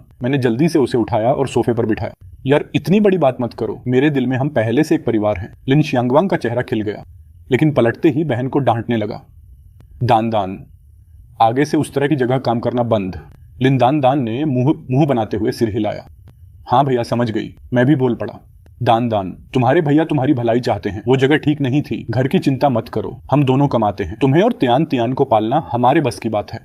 लिन दान की आंखें भर आईं, बार बार सिर हिलाती रही। लेकिन आगे जो हुआ उसमें हम सब उलझ गए। लिन शियांगवांग ने कहा, मैं उसके बिस्तर पर सोऊं, वो सोफे पर। यह तो बिल्कुल नहीं हो सकता था। हम दोनों खींचतान करते रहे। लिन दान देखकर थक गई, आंखें घुमाई और झांग मेंग को लेकर कमरे में चली गई। आखिर में मैं सोफे पर सोया। मालिक को सोफे पर सुलाना तो ठीक नहीं था। अगले दिन सुबह मैं और लिन शियांगवांग हमेशा की तरह काम पर गए। जिंदगी चलती रहती है। लेकिन दफ्तर पहुंचते ही चेन हुई और चेन होंग से सामना हुआ। चेन हुई ने हमें देखते ही मुंह बिगाड़ा। कल नहीं आए, एक दिन की तनख्वाह कटी और कंपनी ने तुम्हें छुड़ाने में जो लगाया उसके 500 अलग। लिन शियांगवांग भड़क गया, उंगली उठाकर चिल्लाया, तुम्हें शर्म नहीं आती? कंपनी के लिए बंद हुए और तुमने छुड़ाया? तुमने कुछ किया ही नहीं। चेन हुई ने ठंडी हंसी दी। नहीं मानते तो निकल जाओ। लिन शियांगवांग ने टोपी उतारकर पटक दी। निकलता हूं। लेकिन चेन हुई और खतरनाक हुआ। निकले तो पिछले महीने की तनख्वाह भूल जाओ। लिन शियांगवांग का पूरा बदन कांप रहा था। मैंने उसे रोका। चेन कैप्टन नए बंदे ढूंढो, मैं भी नहीं आऊंगा। चेन हुई ने बस इतना कहा, देखते हैं, और पलट गया। लेकिन पेट की खातिर हमें गुस्सा पीकर रहना पड़ा। 10 बजे भी नहीं हुए थे कि दफ्तर के बाहर हंगामा शुरू हो गया। बड़ी तादाद में लोग बैनर लेकर आए, नारे लगाते हुए, हमारा पैसा वापस करो, धोखेबाज व्यापारी। लिन शियांगवांग ने धीरे से कहा, यार लगता है फिर कोई झगड़ा करने आया। मैंने माथे पर बल डाले, यह खत्म ही नहीं होता। लिन शियांगवांग ने फौरन याद दिलाया, आज चुप रहना, चेन हुई को खुद संभालने दो। तभी चेन हुई अपने आदमियों के साथ बाहर आया। भीड़ देखकर पांव लड़खड़ा गए। थरथराते हुए मुझ पर चिल्लाया, दरवाजा बंद करो। मैंने रिमोट से ऑटोमेटिक दरवाजा बंद किया और लिन शियांगवांग को लेकर दूर हट गया। तमाशा देखने की तैयारी थी। दरवाजा बंद होते ही भीड़ दरवाजे पर टूट पड़ी, पैसे वापस करो। और भीड़ में सिर्फ मकान मालिक ही नहीं, न्यूज चैनल के रिपोर्टर भी थे। हालात काबू से बाहर होने लगे। कुछ नौजवान दरवाजे पर लात मारने लगे। लगा अभी टूटेगा। चेन हुई डरकर चेन होंगस का हाथ पकड़ भागने लगा। पीछे मुड़कर हमें हुक्म दिया, तुम दोनों यहाँ रोको इन्हें। लिन शियांगवांग ने मीठे कड़वे लहजे में जवाब दिया, चेन कैप्टन, इतनी भीड़ हम दो कहां रोक पाएंगे, और महीने के 2000 में से भी कटौती हो रही है। यह काम बेवकूफ ही करे। यह कहकर हम दोनों पलटे और बिना देखे निकल लिए। पीछे से चेन हुई निकम्मे कहता रहा, लेकिन उसके पांव हमसे भी तेज थे। अगले ही पल ऑटोमेटिक दरवाजा धड़ाम से गिरा। 20 से ज्यादा लोग, मकान मालिकों के भेस में गुंडे, भीड़ के साथ सेल्स ऑफिस के शीशे के दरवाजे पर लात मारने लगे। सेल्स की लड़कियां डर से पीली पड़ गईं। चेन हुई दूर खड़े खुद को दिलासा दे रहा था, घबराओ मत, यह शीशा बहुत मजबूत है। लेकिन वो खुद सबसे दूर था और हम पर चिल्ला रहा था, तुम दोनों बेकार, जाओ दरवाजे पर रोको। लिन शियांगवांग का धैर्य टूट गया। मेज पर हाथ मारा और चेन हुई की नाक पर उंगली उठाई। चेन हुई, हम पर हुक्म चलाना बंद कर, हिम्मत है तो खुद जा। चेन हुई आग बबूला हो गया। विद्रोह? लिन शियांगवांग, तुम निकाले गए। लिन शियांगवांग ने ठंडी हंसी दी। बेवकूफ। ठीक उसी नाजुक पल में कुछ बिजनेस गाड़ियां दफ्तर के सामने रुकी। गाड़ी से एक लाजवाब खूबसूरत औरत उतरी। उसका रुतबा देखते ही बनता था, साथ में 10-15 बेहतरीन सुरक्षा कर्मी। भीड़ एक पल में रुक गई, सब उसकी तरफ मुड़ गए। मैंने ध्यान से देखा और हैरान रह गया। यह तो जिनशियू की दूसरी सबसे बड़ी अधिकारी इजजिकारी सोंग मिंगलिंग थी। उस रात जिस औरत ने मेरी बहन को एक डिब्बा फ्राइड चिकन दिया था। भाई क्या तू सोंग मिंगमिंग को जानता है? लिन शियांगवांग के चेहरे पर हैरानी साफ झलक रही थी। मैंने शांत स्वर में कहा, जानता नहीं ठीक से, बस उसका एक फ्राइड चिकन का हिसाब बाकी है। उसी वक्त सोंग मिंगमिंग आगे आई और कुछ ही शब्दों में पूरा माहौल संभाल लिया। उसने वादा किया कि जिनशियू की ओर से जो भी समस्या होगी वो पूरी जिम्मेदारी लेगी, यहाँ तक कि पूरा पैसा वापस करेगी। चेन हुई ने फौरन दरवाजा खोला और एक वफादार कुत्ते की तरह सोंग मिंगमिंग के पास जा चिपका। सोंग जनरल मैनेजर रहवासी धीरे धीरे शांत होने लगे। लग रहा था कि मामला सुलझने वाला है, लेकिन तभी भीड़ में से एक बेसुरी आवाज उठी। 10-15 लोग फिर से उत्तेजित हो गए और हमारा खून पसीने का पैसा वापस करो चिल्लाते हुए सीधे सोंग मिंगमिंग की तरफ दौड़ पड़े। सुरक्षाकर्मी तुरंत आगे आकर रोकने लगे। धक्का मुक्की में किसी ने चिल्लाया, जिनशियू वालों ने फिर मारपीट की, और फिर भीड़ में से अनगिनत अंडे हवा में उछले। सबके सब सोंग मिंगमिंग पर जा गिरे।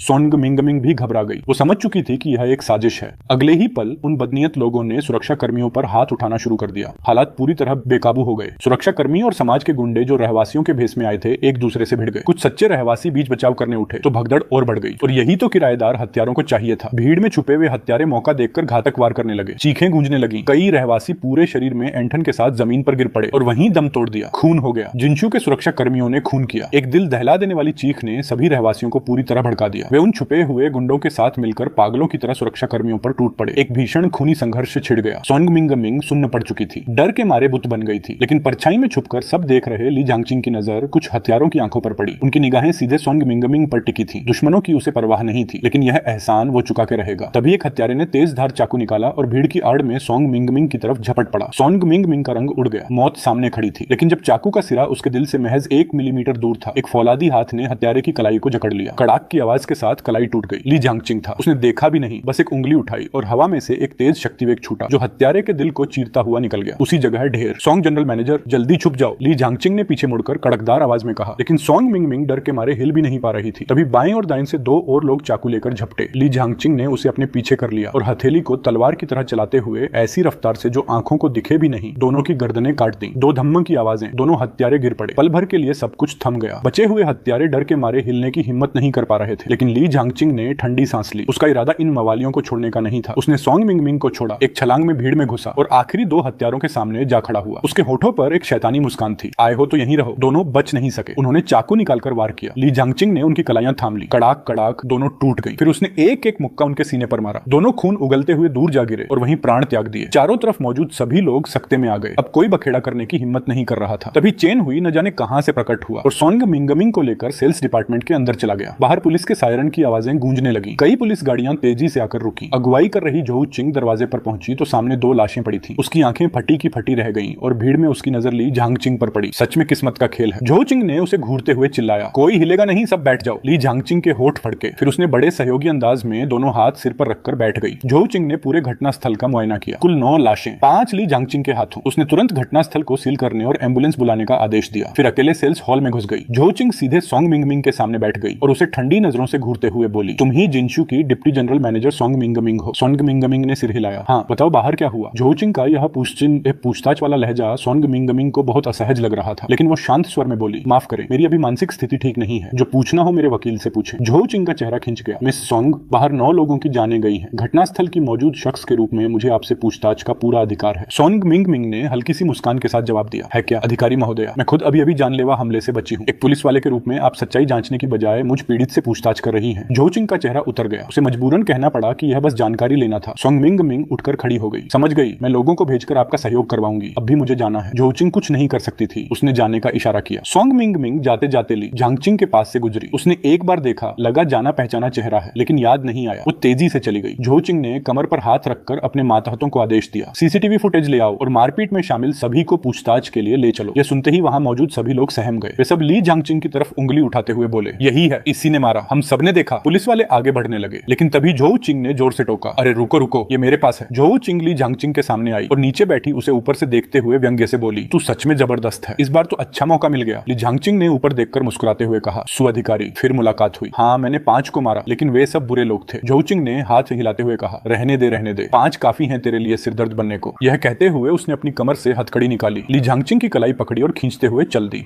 भाई, लिन श्यांगवांग ने फिक्र के साथ पुकारा। ली झांगचिंग ने पीछे मुड़े बिना कहा, ठीक हूँ, तू घर जा, तियान को मत बताना। झोउ चिंग ली झांगचिंग को खींचते हुए अपनी गाड़ी के पास ले आई। पिछला दरवाजा खोलकर उसके पिछवाड़े पर एक ठोकर लगाई, अंदर बैठ। झोउ चिंग ने ली झांगचिंग को बर्फीली नजरों से घूरा, कल रात मैंने क्या कहा था और तूने क्या वादा किया था? ली झांगचिंग ने असहजता से मुस्कुराया, आज सच में जोश में आ गया था, लेकिन वे हत्यारे थे, निशाना सॉन्ग मिंगमिंग थी। झोउ चिंग ने ठहाका लगाते हुए कहा, वाह रे, एक छोटा सा सुरक्षा कर्मी अब हीरो बनने निकला है, अमीर घर की लड़की को बचाकर जिंदगी बदलने का सपना देख रहा है। ली झांगचिंग को कुछ नहीं सूझा, मेरे मन में ऐसा कुछ नहीं था, ऐसा कुछ नहीं था तो अच्छा किया, वो तुझे देखेगी भी नहीं, सपने में भी नहीं। झोउ चिंग ने नाक भौं चढ़ाते हुए कहा, झोउ चिंग, तुझे मुझ पर इतना भरोसा नहीं? ली झांगचिंग ने माथे पर बल डाला। झोउ चिंग तुरंत भड़क उठी, झोउ चिंग मत बुला, लगता है हम बहुत पुराने दोस्त हैं। क्या कल तूने मुझे नाम से बुलाने को नहीं कहा था? वो कल था, आज है। सुन, तुझ पर हत्या का आरोप है, हो सकता है फांसी की सजा हो। यह कहकर झोउ चिंग गाड़ी चलाते हुए निकल गई, लेकिन ली झांगचिंग बिल्कुल बेपरवाह थी। उसने शांत स्वर में कहा, फांसी हो तो हो, अगर सच में हो भी गई तो क्या, बस यही इंतजार रहेगा कि तियान यहाँ से चली जाए। झोउ चिंग ने उसकी बात पर ध्यान नहीं दिया। ली झांगचिंग ने मन में बड़बड़ाया, यह भी कोई बात हुई, न रोना न पूछना। लेकिन यह उसका तीसरा बार था हवालात में। वो आराम से लोहे की चारपाई पर लेट गई और अपने दोनों हाथ उठाकर देखने लगी।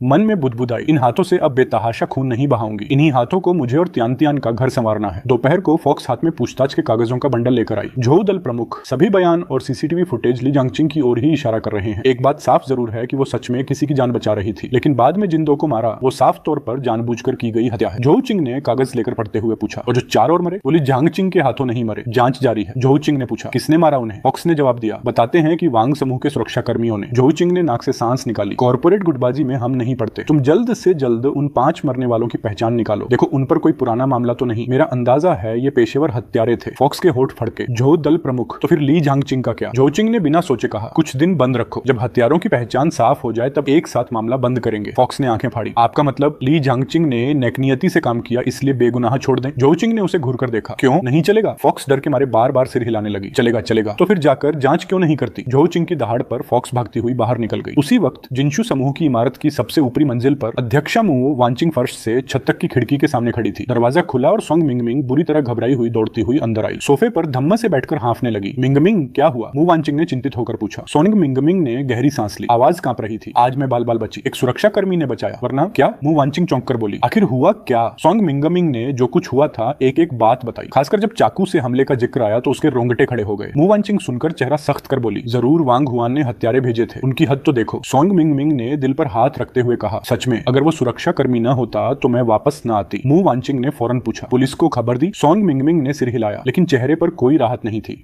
वांग समूह की जड़ें जियांगलिंग में बहुत गहरी हैं, पीछे चिंगपांग गिरोह भी है, पुलिस कुछ नहीं कर सकती, इस बार तो बच गई, अगली बार शायद। मु वांचिंग ने हल्की मुस्कान के साथ कहा, चिंता मत करो, मेरे दरवाजे पर एक खंभा खड़ा है। सोंग मिंगमिंग चौंकी, कौन? मेरे पिताजी का निजी अंगरक्षक चेनगुई। मु वांचिंग के माथे पर शिकन आ गई, चेहरे पर नाराजगी साफ थी, लेकिन सोंग मिंगमिंग खुश हो गई। यही तो जरूरत थी, चाचा जी को फिक्र है आपकी। मु वांचिंग ने एक लंबी सांस ली, उसे घर वालों का दखल बिल्कुल पसंद नहीं था, और अब यह खंभा दरवाजे पर खड़ा करके उसकी जरा भी निजता नहीं बची। लेकिन सोंग मिंगमिंग को लगा कि आज की घटना के बाद यही सही है। दोनों ने सोच समझ कर फैसला किया कि इमारत का उद्घाटन कुछ दिनों के लिए टाल देंगे, पहले नुकसान कम करना जरूरी है। अब हवालात की तरफ। ली झांगचिंग, जा सकती हो। ली झांगचिंग के होठ फड़के, उसे लगा था शायद उसे भूल ही गए, इतनी जल्दी छोड़ने की उम्मीद नहीं थी। सच में जा सकती हूँ? उसे अभी भी यकीन नहीं हो रहा था। झोउ चिंग ने उसे घूरते हुए कहा, अभी भी रुकना है? खाना खाने का इरादा है क्या? ली झांगचिंग ने हल्की सी हंसी के साथ जेल से बाहर कदम रखा। झोउ चिंग बाहरी रूप से बेरुखी दिखा रही थी, लेकिन ली झांगचिंग को पता था कि इस बार उसने बड़ा एहसान किया है। झोउ चिंग चलते चलते बोली, तुम्हें आत्मरक्षा में दोष मुक्त माना गया है। ली झांगचिंग का दिल गर्म हो गया, लेकिन झोउ चिंग ने एक और बड़ी बात कही, सिर्फ इतना ही नहीं, नहीं, उन 5 पर पुराने वारंट थे, सब के सब कुख्यात अपराधी थे। तुमने समाज की सफाई की, अफसोस बस यह है कि सब मर गए तो पीछे के सूत्रधार तक पहुंचने का रास्ता भी बंद हो गया। ली झांगचिंग पीछे पीछे चलते हुए वर्दी में उस खूबसूरत लड़की की चाल देख रही थी। मन में एक अजीब सी संतुष्टि थी, यही उसका स्वभाव था, जो उसके साथ अच्छा करे वो उसके साथ अच्छा करती है। तभी झोउ चिंग अचानक रुकी और पलटी। सामने ही ली झांगचिंग की मुस्कुराती जलती हुई नजरें थी। झोउ चिंग के पूरे बदन में एक अजीब सी गर्मी दौड़ गई, गाल लाल हो गए, लेकिन उसने तुरंत आंखें तरेरी। क्या देख रही है, कभी सुंदर लड़की नहीं देखी। ली झांगचिंग हंस पड़ी। झोउ चिंग, गुस्से में भी तुम अच्छी लगती हो। एक जुमले ने झोउ चिंग के दिल में हलचल मचा दी, लेकिन जबान से निकला, जा जल्दी भाग यहाँ से। यह कहकर वो तेजी से मुड़ी, लेकिन आधे रास्ते में फिर पलटकर चेतावनी दी, और सुन, दोबारा यहाँ मत आना। ली झांगचिंग ने मुस्कुराते हुए कहा, कोशिश करूंगी। ली झांगचिंग की जाती हुई पीठ देखते हुए झोउ चिंग ने अपने गर्म गालों पर हाथ रखा और बुदबुदाई, क्या मैं पागल हो गई हूँ? इसकी इतनी परवाह क्यों करने लगी मैं? उसने खुद को बार बार समझाया, बस उत्सुकता है कि यह इंसान है कौन, इसे कोई दिलचस्पी नहीं है। हाँ बिल्कुल नहीं, किसी दिन साफ साफ बात करनी होगी, वरना यह बदमाश गलतफहमी पाल लेगी। सीढ़ियों के पास खड़ी वो यही सोचते हुए बार बार अपना चेहरा छू रही थी, अजीब हरकतें कर रही थी। तभी उसकी मातहत फॉक्स प्रकट हुई। ये माजरा देखकर उसने पूछा, झोउ दल प्रमुख, क्या आपकी तबीयत ठीक नहीं है? झोउ चिंग इतनी चौंकी की चीख निकल गई। फॉक्स को पहचान कर तुरंत डांट पड़ी, मुझे डराकर जान लेना है तेरी? फॉक्स मुंह लटकाए खड़ी रही, लेकिन उसने फिर एक जरूरी खबर दी, झोउ दल प्रमुख सोंग मिंगमिंग आई है, सीधे आपसे मिलना चाहती हैं। झोउ चिंग का चेहरा बदल गया। वो यहाँ क्यों आई?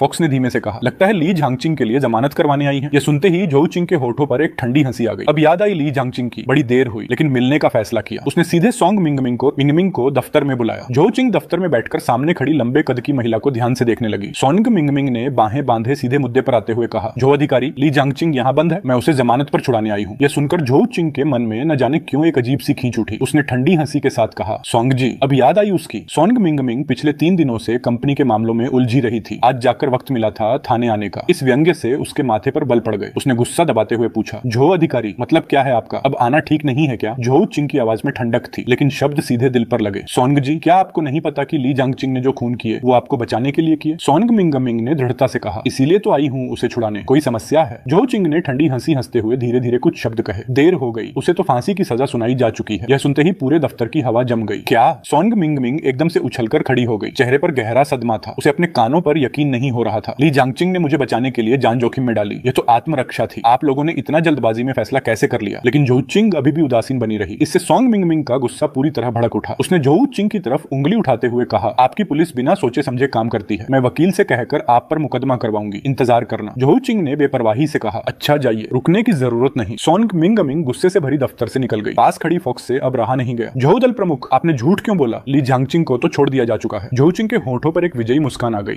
मेरी मर्जी, मुझे उसका मुंह देखना अच्छा नहीं लगा। क्यों, तुम्हें ऐतराज है? फॉक्स के होठ फड़के, मन में बुदबुदाई, यह झोउ दल प्रमुख दिन ब दिन अजनबी होती जा रही है। उधर जिसे महिला अध्यक्षा फांसी पर चढ़ा हुआ समझ रही थी, वो ली झांगचिंग बहुत पहले घर पहुंच चुकी थी। उसने दरवाजा खटखटाया तो एक नरम सी प्यारी सी परछाई सीधे उसकी बाहों में आ गिरी। भैया, भैया आ गए। ली झांगचिंग ने मुस्कुराते हुए अपनी बहन को उठा लिया। आंखों में अपार प्यार था। तियान तियान, भैया नहीं था तो अच्छी बच्ची रही। तियान तियान ने सिर हिलाया, हाँ मैं बहुत अच्छी रही। लिन श्यांगवांग और लिन दानदान ने भी ली झांगचिंग को देखकर खुशी जाहिर की। इन दिनों तियान तियान का ख्याल रखने के लिए शुक्रिया, ली झांगचिंग ने मुस्कुराते हुए कहा। लिन श्यांगवांग बोला, भाई तू बिल्कुल सही वक्त पर आया। ली झांगचिंग अपने दोस्त लिन श्यांगवांग के साथ कंपनी में तनख्वाह मांगने चली गई, लेकिन वहां पहुंचकर देखा कि सुरक्षा दल के प्रमुख चेन हुई टांग पर टांग चढ़ाए बड़े इत्मीनान से बैठे थे। लिन श्यांगवांग कई दिनों से काम पर नहीं आया और अब तनख्वाह मांगने आया है, कितनी हिम्मत है तेरी? लिन श्यांगवांग तुरंत भड़क उठा, तू क्या मतलब निकाल रहा है? चेन हुई ने ठंडी हंसी हंसते हुए पर्दा उठा दिया, मतलब यह कि पूरी तनख्वाह काट ली गई है, अब भाग यहाँ से। लिन श्यांगवांग का गुस्सा भड़क उठा। वो आगे बढ़ा ही था कि कुछ मोटे ताजे सुरक्षा कर्मियों ने उसे घेर लिया। तभी ली झांगचिंग ने सबको एक धक्के में हटाया और बर्फीली नजरों से चेन हुई को घूरा। आज अगर तनख्वाह नहीं मिली तो मेरे हाथ से बचोगे नहीं। चेन हुई कांप गया। लिन श्यांगवांग से वो नहीं डरता था, लेकिन उसने खुद अपनी आंखों से ली झांगचिंग को लोगों को मारते देखा था। वो तुरंत नरम पड़ गया। रुको रुको ली झांगचिंग, तुम्हारी पूरी तनख्वाह मिलेगी और मेरे दोस्त की भी नहीं कटेगी, ली झांगचिंग ने दो टूक लहजे में कहा। चेन हुई अभी भी टाल मटोल करना चाहता था, लेकिन ली झांगचिंग की धधकती आंखें देखकर पूरी तरह ढीला पड़ गया। फौरन हिसाब किताब वाली को बुलाया, लेकिन जब तनख्वाह का हिसाब हाथ आया तो लिन श्यांगवांग का दिमाग घूम गया। चेन हुई, तू तो पागल है, मैंने 1.5 महीना काम किया और 1700, और ली झांगचिंग ने 10 दिन काम किया तो सिर्फ 200। ली झांगचिंग भी हंसी, 10 दिन के 200, ये दिल तो बहुत काला है। हिसाब किताब वाली लड़की ने डरते डरते समझाया, जेल जाने पर 500 कटे, खाने के 300 कटे, और लिन श्यांगवांग ने बीच में काटा। यह नहीं तय हुआ था कि कमीशन मिलेगा। कमीशन कहाँ है? चेन हुई फिर से अकड़ गया। कमीशन वो तो पक्की नौकरी के बाद मिलता है, 3 महीने भी नहीं हुए तुम दोनों को, बस इतना ही मिलेगा। लिन श्यांगवांग ने चेन हुई की कमीज की कॉलर पकड़ ली। कुत्ते, पहले क्यों नहीं बताया? ली झांगचिंग का गुस्सा भी चरम पर था। उसने एक जोरदार थप्पड़ रसीद किया। कमीने, हर जगह हम पर वार करता है। फिर लिन श्यांगवांग ने एक मुक्का चेन हुई की नाक पर मारा। नाक से खून बहने लगा। चेन हुई तुरंत जमीन पर लौट गया और चिल्लाने लगा, अस्पताल, मुझे अस्पताल ले चलो और मुझे हर जाना चाहिए, बिना कुछ हजार लिए मैं नहीं जाऊंगा। ली झांगचिंग ने उसे उठाकर तेज नजरों से घूरा। हमसे एक पैसा कम किया तो अभी यही निपट जाएगा। तभी चेन होंग ने यह सब देखा और आगे आई। उसने हिसाब किताब वाली को जल्दी से पैसे देने को कहा। वो जानती थी कि चेन हुई ने सही काम नहीं किया। वो हर तरकीब से नीचे के सुरक्षा कर्मियों की तनख्वाह काटता रहता था। आखिरकार ली झांगचिंग ने वो मामूली सी 200 रुपए थामे और लिन शांगवांग के साथ बिना पीछे मुड़े चल दी। लेकिन जैसे ही वे मुख्य दरवाजे से बाहर निकले, एक बड़ी लग्जरी गाड़ी सामने आकर रुकी। जो सुंदर महिला उतरी वो थाने से लौटी हुई सोंग मिंगमिंग थी। ली झांगचिंग। सोंग मिंगमिंग ने उसे देखकर आंखें फाड़ ली। विश्वास नहीं हो रहा था। ली झांगचिंग ने बस हल्का सा नमस्ते किया और लिन शांगवांग के साथ निकलने लगी। सोंग मिंगमिंग का दिमाग चकरा गया। झोचिंग ने तो कहा था ली झांगचिंग को फांसी हो गई, तो यह यहाँ कैसे? ली झांगचिंग को बिना पलटे जाते देख सोंग मिंगमिंग ने जल्दी से पुकारा, ली झांगचिंग रुको। ली झांगचिंग मुड़ी, शांत लहजे में बोली, सोनिंग जनरल मैनेजर कुछ काम है? सोंग मिंगमिंग तेजी से पास आई और पर्स से एक बैंक कार्ड निकाला। पिछली बार तुमने मेरी जान बचाई, मैं शुक्रिया भी नहीं कर पाई। यह 10 लाख रुपए हैं, कंपनी की तरफ से इनाम। लेकिन ली झांगचिंग ने कार्ड की तरफ देखकर हल्की सी मुस्कान दी। सोंग जनरल मैनेजर की जान सिर्फ 10 लाख की है? ये एक सवाल था जिसने सोंग मिंगमिंग के माथे पर बल डाल दिए। उसने अजीब महसूस करते हुए कार्ड वापस रख लिया। ली झांगचिंग के लिए जो थोड़ी सी अच्छी भावना थी वो पल भर में खत्म हो गई। उसे लगा ली झांगचिंग कम रकम पर ऐतराज कर रही है और ज्यादा की मांग कर रही है। आवाज भी ठंडी पड़ गई, बताइए कितना चाहिए? लेकिन ली झांगचिंग ने सिर हिलाया, सोंग जनरल मैनेजर आप गलत समझ रही हैं। मैंने आपको पैसों के लिए नहीं बचाया, वो तो एक एहसान का बदला था। अब हम दोनों बराबर। एहसान? सोंग मिंगमिंग पूरी तरह चक्कर आ गई। उसे याद ही नहीं आ रहा था कि उसने ली झांगचिंग पर कोई एहसान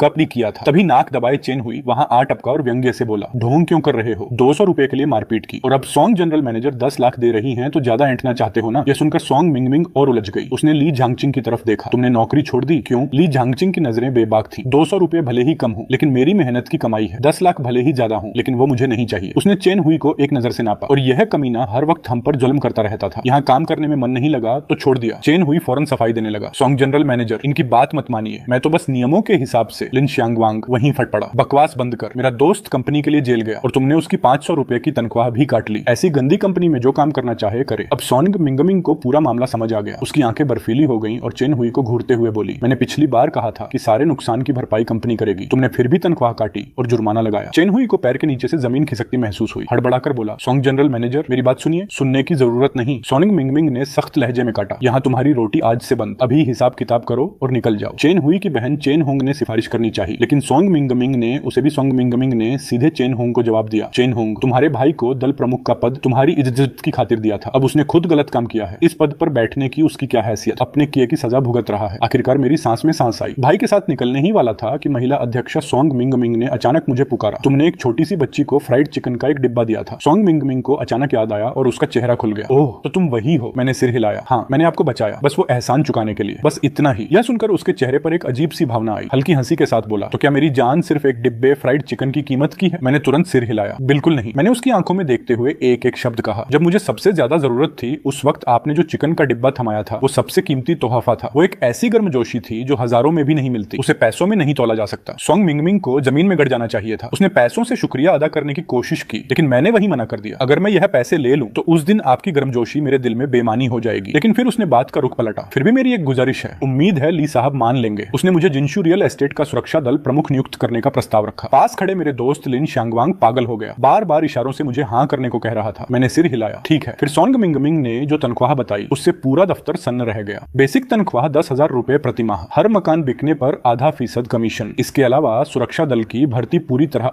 आपके हाथ में। क्या यह ठीक लगता है? मैं कुछ बोलूं? उससे पहले ही मेरा दोस्त इतना उत्साहित हो गया कि बेहोश होने वाला था। एक महीने में इस हिसाब से कई गुना रकम बनती थी। फिर सोंग मिंगमिंग ने मेरे दोस्त की तरफ देखा, ये तुम्हारे दोस्त है ना, ये उप प्रमुख बन सकते हैं। Basic 8,000, commission 0.2%। मेरा दोस्त लिन शांगवांग की आंखें फटी रह गईं। पहले उसकी तनख्वाह सिर्फ 2,000 थी। मैंने वहीं फैसला कर लिया, हमें इस वक्त पैसों की सख्त जरूरत थी। सोंग मिंगमिंग ने बिना देर किए अनुबंध का प्रिंट निकाला और अगले ही पल काले पर सफेद लिखा था, मैं जिनशू समूह का सुरक्षा दल प्रमुख बन चुका था। दस्तखत होते ही उसने खुद हाथ बढ़ाया, जिनशू समूह में आपका स्वागत है। मैंने हल्के से हाथ मिलाया। उस नर्म मुलायम स्पर्श ने दिल में एक अजीब सी हलचल मचा दी। लेकिन सोंग मिंगमिंग बस हल्की मुस्कुराया और बोला, कभी साथ खाना खाएंगे। फिर ऊंची अड़ी के जूतों की आवाज करता हुआ मुड़कर चला गया। उस बेमिसाल काया को जाते देख मेरे मन में बस एक ख्याल आया, यह एक औरत है, शक्ल और काया दोनों में कमाल। मेरे दोस्त ने उत्साह में मुझे बाहों में भर लिया, भाई तू तो कमाल का है। सोंग जनरल मैनेजर का सहारा मिल गया, अब हमारे दिन बदल गए। मैं मुस्कुराया, अच्छे दिन आ गए। बात पूरी भी नहीं हुई थी कि मेरे दोस्त ने नई सत्ता का पहला काम किया। सीना तान कर उन मोटे ताजे बेकार सुरक्षा कर्मियों के सामने जाकर बोला, सब सीधे खड़े हो जाओ। लेकिन अभी अभी निकाले गए चेन हुई को अभी भी हाजमा नहीं हुआ था। वो बड़बड़ाया, लिन शांगवांग तू क्या समझता है अपने आप को? मेरे दोस्त ने माथे पर बल डाला और फौरन हुक्म सुनाया, ये आदमी कौन है? इसे किसने यहाँ रहने दिया? अब भी भगाओ इसे। चेन हुई गुस्से में उंगली उठाने लगा लेकिन हाथ नहीं उठा सका। मेरा दोस्त हंस पड़ा, अब यह मेरी जगह है, तू यहाँ बेवजह खड़ा है, फौरन निकल। फिर उसने बाकी सुरक्षा कर्मियों को घूरा, तुम लोग भी अभी क्यों नहीं हिले? नौकरी नहीं करनी क्या? इस पर उन मोटे ताजे लोगों ने खुद ही पत्ते फेंक दिए। तू क्या समझता समझता है, हम भी नहीं करते नौकरी। मैं मुस्कुराया। खुद से निकल रहे हो, बढ़िया है, मेरा काम बच गया, जाओ हिसाब लो और रफा दफा हो जाओ। बस आंखों की किरकिरी दूर हो गई। मैं और मेरा दोस्त आखिरकार सिर ऊंचा करके खड़े थे। हम सुरक्षा दल के प्रमुख और उप प्रमुख बन चुके थे। मेरा दोस्त उत्साह से बोला, जल्दी भर्ती करनी होगी, तनख्वाह अच्छी रखेंगे और सिर्फ पूर्व सैनिक ही लेंगे। मैंने उसे फौरन मानव संसाधन विभाग में भर्ती का विज्ञापन देने भेजा। इंसान की किस्मत पलटे तो सब नजर उठाकर देखते हैं। पहले जो बिक्री वाली लड़कियां आंख भी नहीं उठाती थी, वो अब चाय लाने लगी और मेल झोल बढ़ाने लगी। हालांकि दल प्रमुख बन गया था,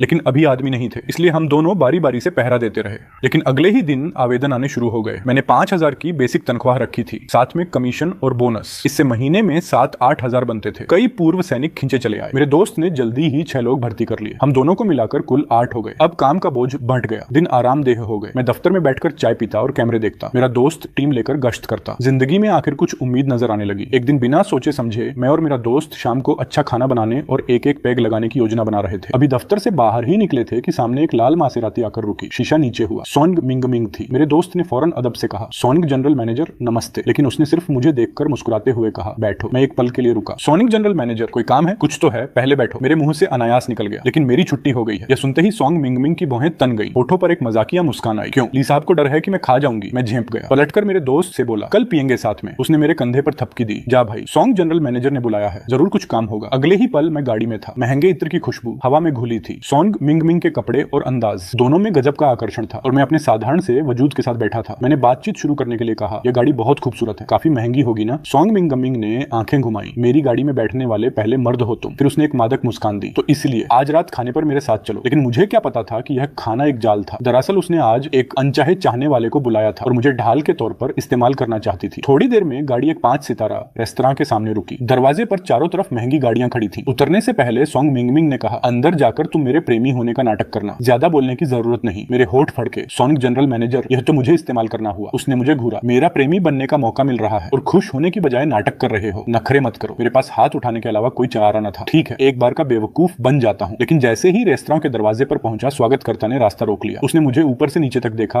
आंखों में साफ हिकारत थी। साहब, यह बहुत महंगी जगह है, आप वाकई यहाँ खर्च कर सकते हैं। मुझे गुस्सा आया। मैंने ठंडी हंसी हंसते हुए कहा, मैं भले ही नहीं कर सकता, लेकिन मैंने दूर जाती हुई सोंग मिंगमिंग की तरफ देखा और सीधे अंदर की तरफ जोर से आवाज लगाई, मिंगमिंग, अरे मिंगमिंग।